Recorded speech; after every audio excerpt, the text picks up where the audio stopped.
Dear sons and daughters of planet Earth, I'm Mary. I come here today with a lot of gratitude and with a lot of love, with a lot of affection in my heart. Today's subject is how you should get through the adversities of your planet. For some time now, it seems that Gaia has rebelled, revolted, is acting vengeful and nervous, apparently not caring about those who are under her skin. So let me tell you something. Imagine a big container of water, just water. And every day you put a little bit of sand, a little bit of earth, just a little bit. And then you will look at that water and it will practically not change anything. But you have repeated this gesture daily for millennia. As it was really little, it took a while to realize that the water that was inside has been gushing out for a long time, from so much sand, so much earth placed in that container. And then that water wet what was around, possibly spoiling something. But was it the water's fault? She was there, calm, balanced in that container. It was up to you to fill it with earth and sand. And the water had no choice but to get out of the container, because there was no more room for it. Peace with you. Thank you for watching. This was just an image, a little invention, a little story. Now, bring this action to your planet as a whole. You indiscriminately deforested, you had no pity for Gaia's skin, and that balance that there was, no longer exists. So when apparently you realize that your planet is angry, it is punishing you, which is Father/Mother God's work, His punishment, then you look up to the heavens and ask, why, what did I do to deserve this? Why am I going through this? Why did I lose the one I loved? The earth took from me everything I had. But you don't look back, you don't wonder, who came first? The waterfall, the river, the sea, or the buildings around it? Who came first? Why do you insist on living in places that are not suitable for housing? You insist on living near the rivers, the seas, and forget that there is nature there, and that everything you caused, all the imbalance, has resulted. When in some day, there was balance on the planet, the rains were enough to wet the earth, to help the plants to grow, to develop. But everything in balance, nothing in excess. Where there was ice, the ice stayed there, because there it was at the right temperature, it didn't change. You produced industries, produced heat, produced particles in your atmosphere, heated the planet, deforested the planet, silted up its rivers, eliminated some rivers, changed the course of the rivers, and you want all of this to come to the balance that you expect, that you want. And so I ask you, how big are you in relation to the planet? What do you represent on the surface of the planet? Who is stronger? You think you will someday be able to control the planet, control your actions, activities, volcanoes, winds, waters, earthquakes. Do you think you'll make it?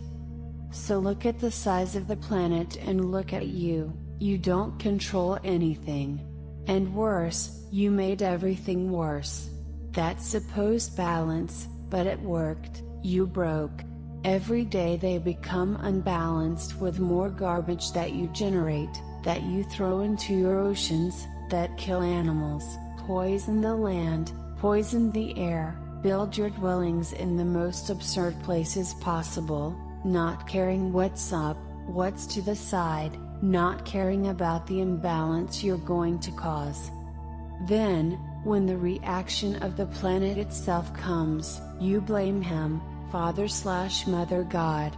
But nobody looks at their own actions, nobody looks at what each one practiced, with what each one collaborated to make it happen. Nobody holds nature back, but you think so. You think you can do anything, that you can change the course of rivers, that you can store water and everything remains in balance. Nothing that is happening is out of whack. Everything is the result of the imbalance that you have generated, and once again, I will repeat what we have already said, each one is where they have to be, each one will go through what they have to go through. There is no error. Each one is either there because it was his way, or because something emanated that led him there. There is no mistake, there is no mistake. Everyone reaps the result of their own choices. Whether it's the soul's choice, which determined when it would leave, or life choices themselves. Nothing is wrong. The hearts of you, of many on your planet, are in mourning. Many are losing loved ones. What to do? Simply, each one of us, especially me, take each one in my arms, and I envelop you with all my love and affection. Now it is necessary for that being to accept all this love of mine, because if revolt settles in his heart, he moves away from me. And those frightened souls, many totally intoxicated, maddened by not understanding anything, I also bring to my lap, and I let each one sleep the sleep of oblivion, so that the disconnection of the body takes place, and when they wake up, they will be calmer and will always have an angel to carry them each on their way. We are not impassive, we are not insensitive to everything that happens on your planet, we just cannot intervene, because everything that is happening are lessons that we hope you learn, so that you do not repeat the same mistakes in the fifth dimension. Learning is needed. So we can't do anything. The only thing we can do is receive you with lots of love, hug each one of you with lots of love, so that you understand the lesson to be learned. And the souls, but still, we help each one to receive the path destined for it. I feel in the heart of each of you the pain, the feeling, the sadness to see your brothers suffering and dying. Many wonder, what can I do?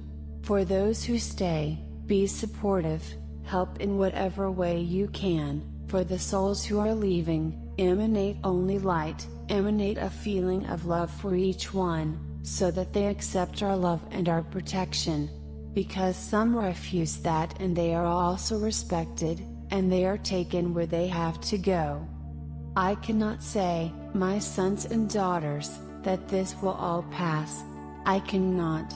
I would be charged in the future for a lie I told. On the contrary, you will see more and more the results of what you yourself have created. This is accurate. Souls need to go, souls need to learn, souls need to evolve. Then each one will have its way. Don't suffer the suffering of the other, act, this is your role. It's not sitting and crying over your brother's suffering, it's acting, it's being solidary, emanating light for those who stay and for those who go, this is your action. And most importantly, analyze every event that happens on your planet. Why? Who was hit? Why was it hit? And you will have many answers.